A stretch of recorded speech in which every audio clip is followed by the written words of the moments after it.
right now on 5 on your side at 10. Tonight, cleanup is underway on both sides of the river. Just hours ago, severe storms caused flash floods, turning roads into rivers. There's water all up here. There's water in my console still. The car won't turn on. Plus, strong winds ripping off roofs, downing trees and power lines, even sparking small fires.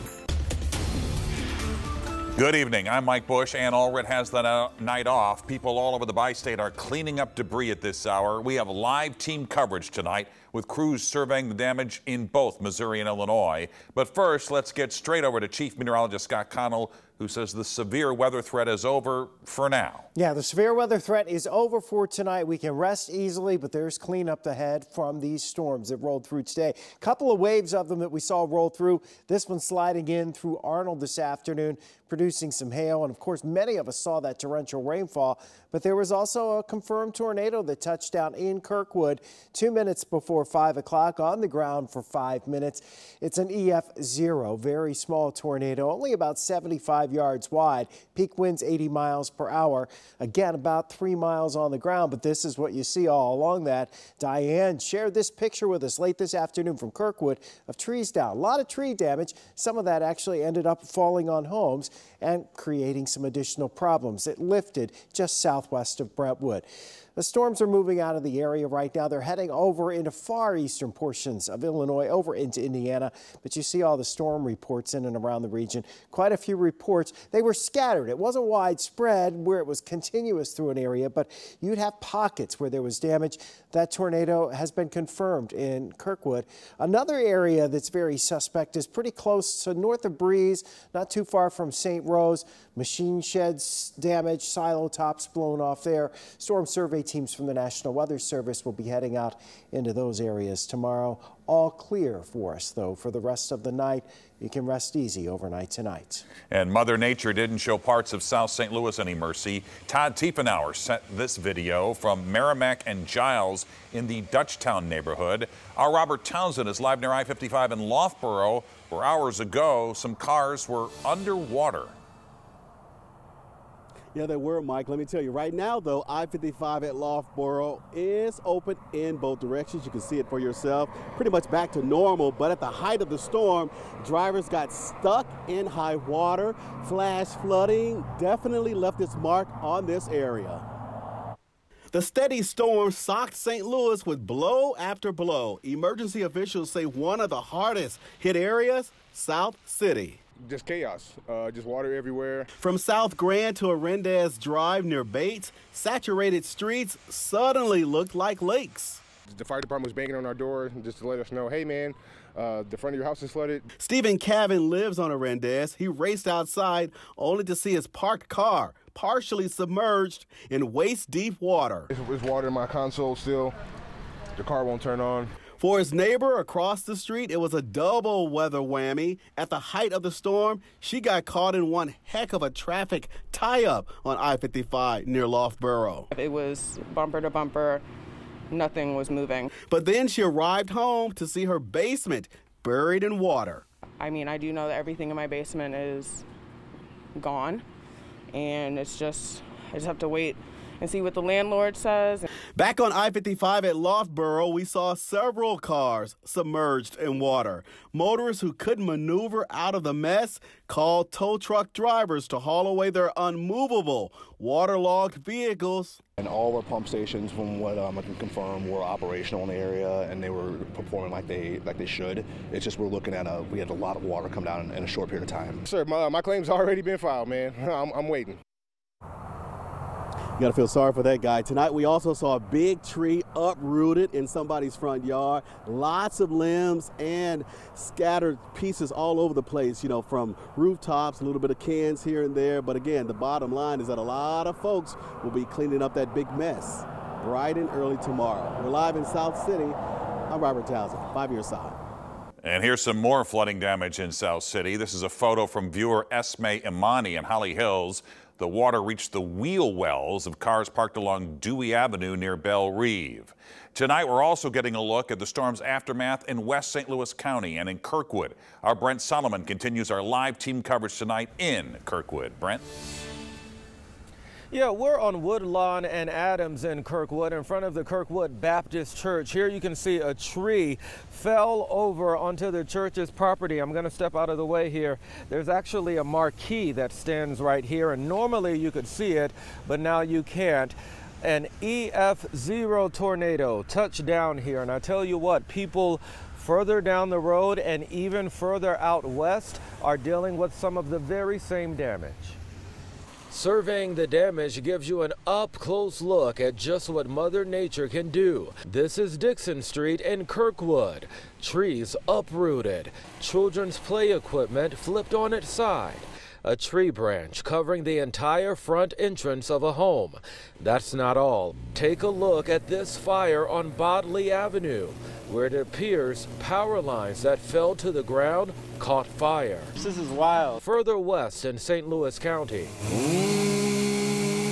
work to remove fallen trees from the roadway here on Weidman Road in front of the Cherry Creek Apartments.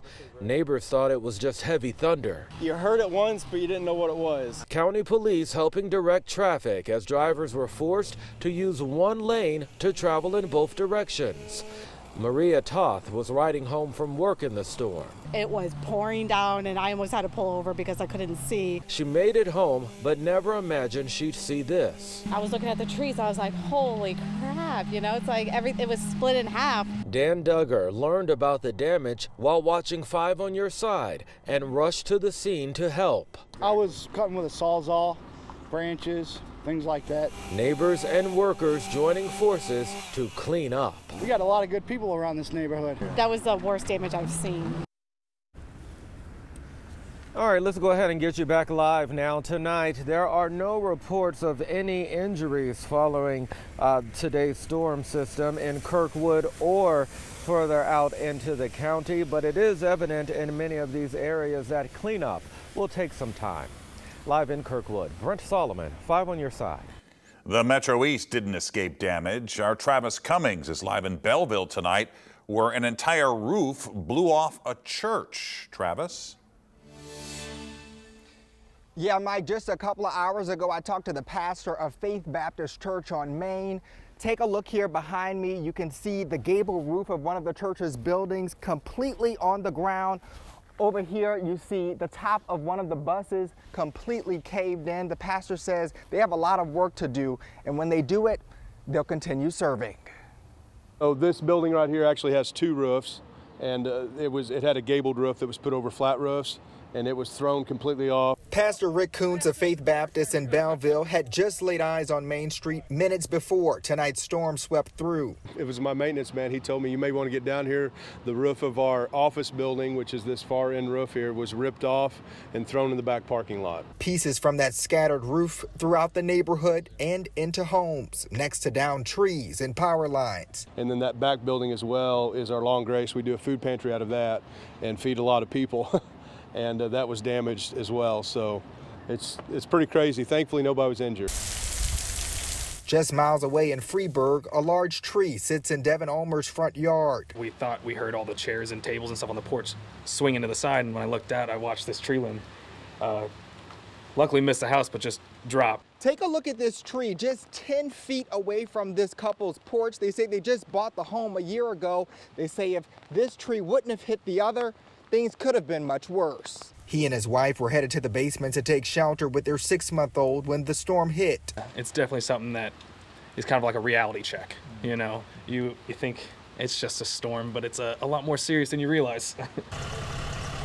Lots of cleanup in store in the Metro East. As the sun went down tonight over the damage, a small symbol of hope. He's got a plan. Although we don't see it in the midst of the tragedy, you know, he's got a plan. But, you know, we're just going to trust him and see what he has for us.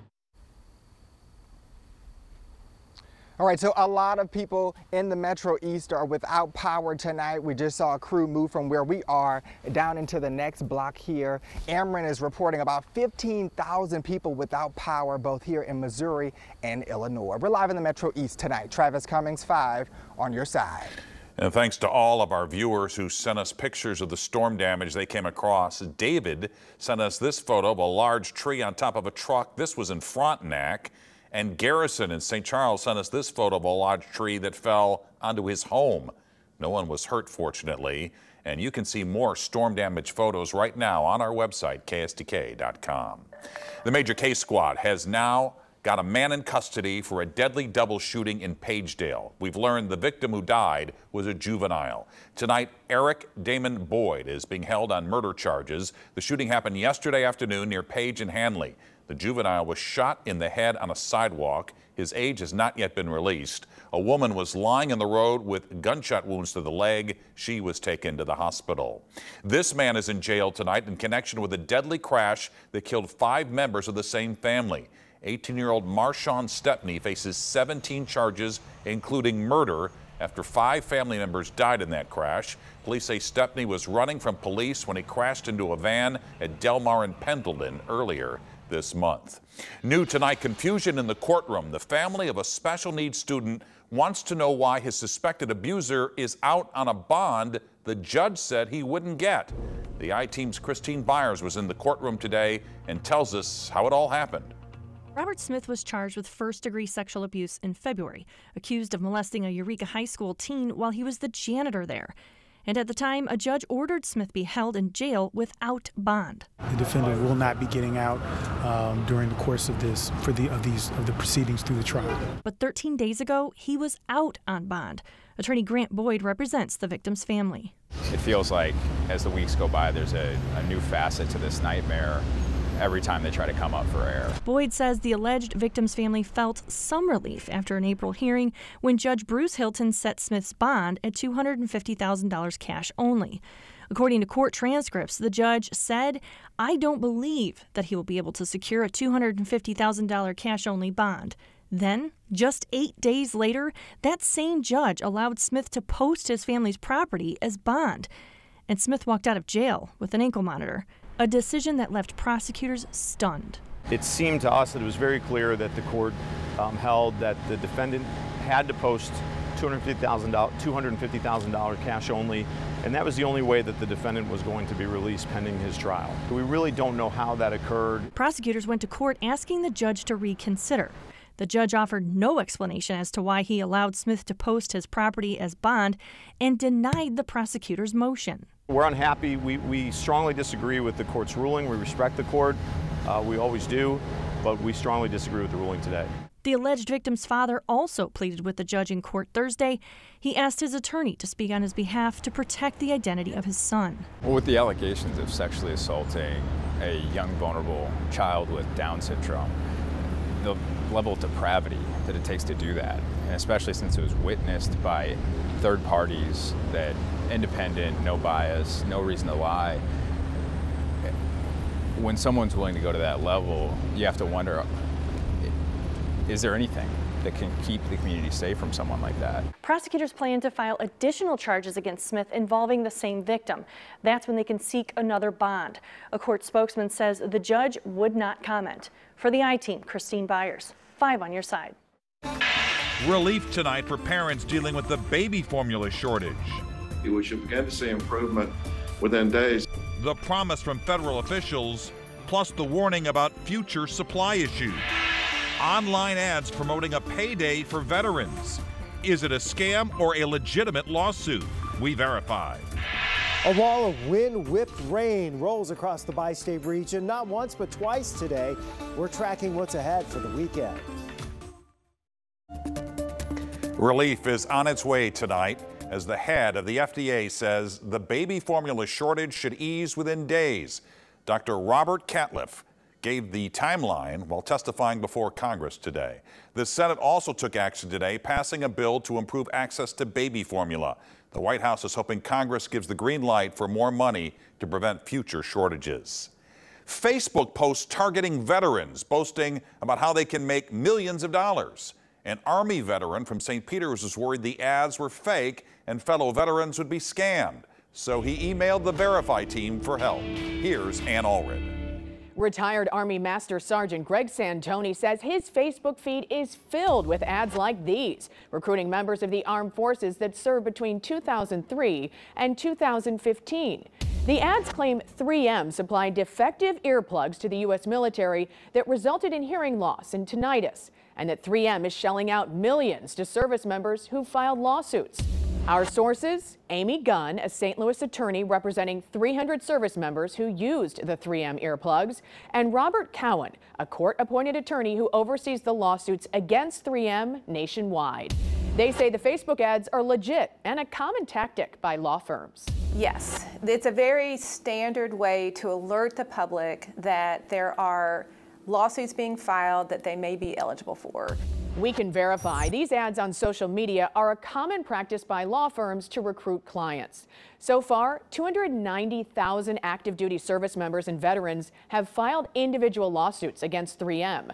Only 15 have gone to trial. 3M lost 9 of those trials and had to pay a total of $220 million in damages.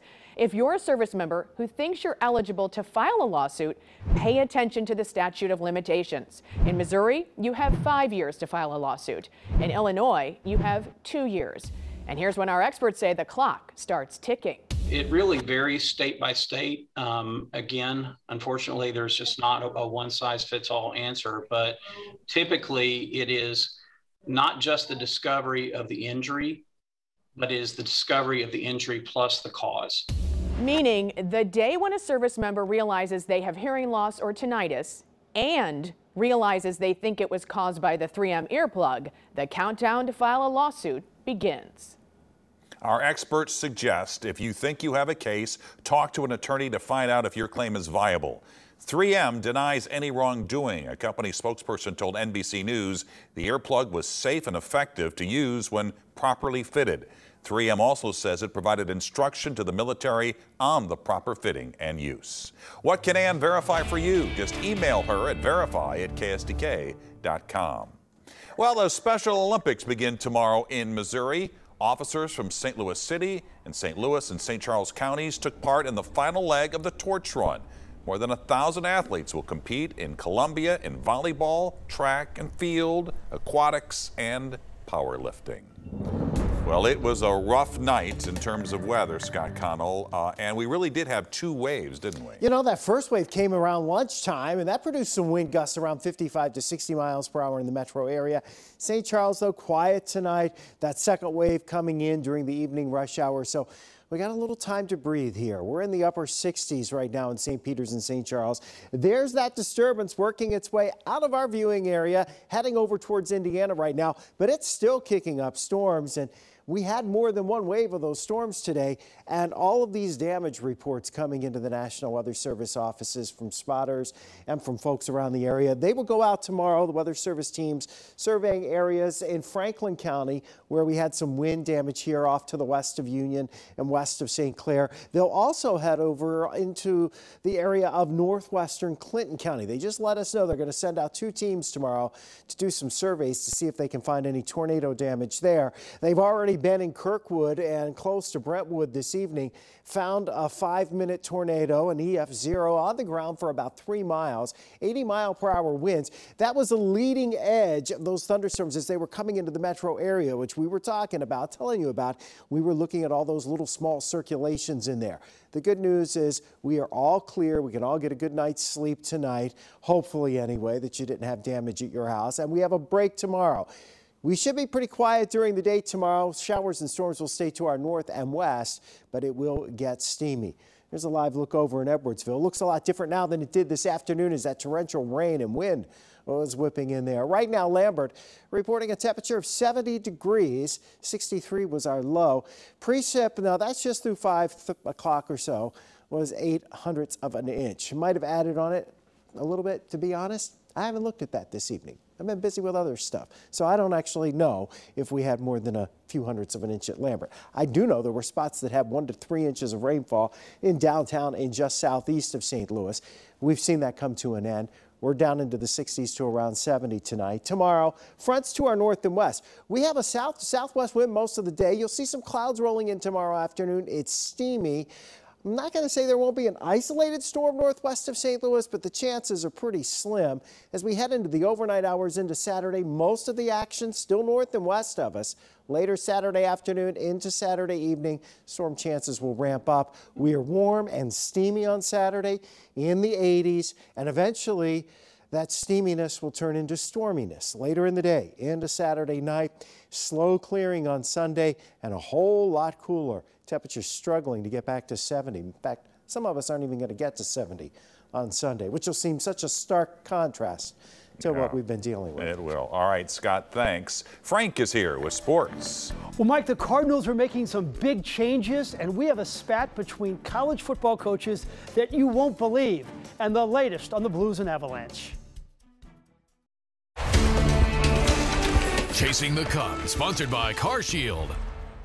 If I'm going to battle, I want Craig Berube to give the speech. I have no idea how this game will unfold, but his projection of confidence between games 1 and 2 has made the Blues a different team so far. Blues were the aggressor early. Ryan O'Reilly robbed by Darcy Kemper right there.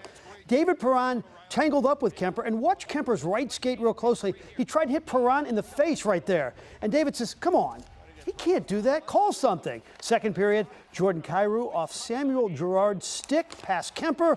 Blues lead 1-0 against the Avalanche late in the second period. Hey, you got to see this. St. Louis and Matthew Kachuk had a big game in Calgary last night, scoring a goal, and his family is there to celebrate. He scored his second goal of the night to give Calgary a 2-goal lead over Edmonton. And then he added an empty netter to complete his first playoff hat trick. Hats went onto the ice, but Keith Kachuk kept his. Now, he knows tradition, but he didn't want to lose his O.B. Clark's hat. Love the pizza. You can't blame him. Love this story, too. We'll get to the Cardinals and Mets in just a moment, and I'm not bearing the lead.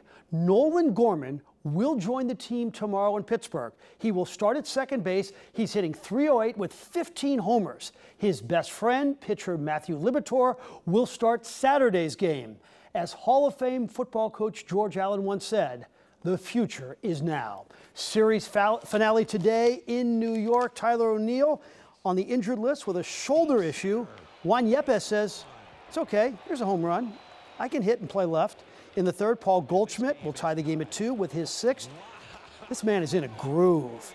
Mets up 5-4 in the 9th, but here's Goldie again. The infield hit scores Bader when we go to extra innings.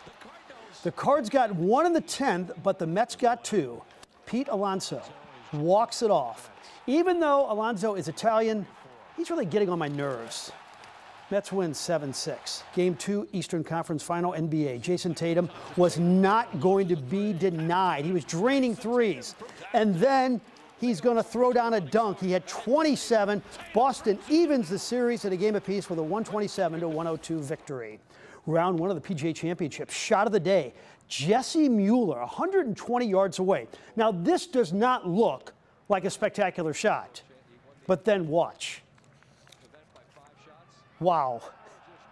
Speaking of wow, Rory McIlroy was on fire all day, including his finish, a 5 under 65 for McIlroy. He is your leader. Tiger shot a 4 over 74. SEC now stands for some exasperating conference. So on Wednesday night, Alabama coach Nick Saban said Texas A&M bought every player in their recruiting class. And they were all name, image, and likeness deals. The Aggies had the highest-ranked recruiting class in the country.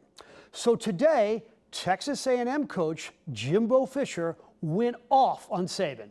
It's despicable that a reputable head coach could come out and say this when he doesn't get his way or things don't go his way. The narcissist in him doesn't allow those things to happen. And it's ridiculous, but when he's not on top, and the parity in college football he's been talking about, go talk to coaches who coach for him. You'll find out all the parity. Go dig into wherever he's been. You can find out anything. Wow. Saban apologized, sort of. He also tried to call Fisher, and Fisher wouldn't take the call. Both have been reprimanded by the SEC. Saban also said that Deion Sanders bought a player for Jackson State. Saban is not making any friends. And one more update, David Perron has scored. The Blues lead it 2-0 after 2 periods. Keep it going. All right, Frank, thanks. You wouldn't think an umbrella that won't keep you dry is worthless. This one, though, will cost you a mortgage payment. The St. Louis Zoo is welcoming 2 new additions. Louis. These 2 Amur leopard cubs are the first to be born at the zoo since 2010. The species is considered one of the most endangered cats in the world. Their names are Anya and Irina, which mean grace and peace. It'll be a few months before they're introduced to the public. Gucci and Adidas have teamed up for a new umbrella. It cost about $1,300. And get this, it can't even keep you dry during a rainstorm. The umbrella is designed as a fashion accessory and to provide shade from the sun. And there's currently a wait list to buy one. And there you have it. 5 on your side at 10. The Tonight Show starring Jimmy Fallon is next. Jimmy's guests tonight include Kenan Thompson. Start your day with Today in St. Louis beginning at 4:30 a.m. Have a great tomorrow.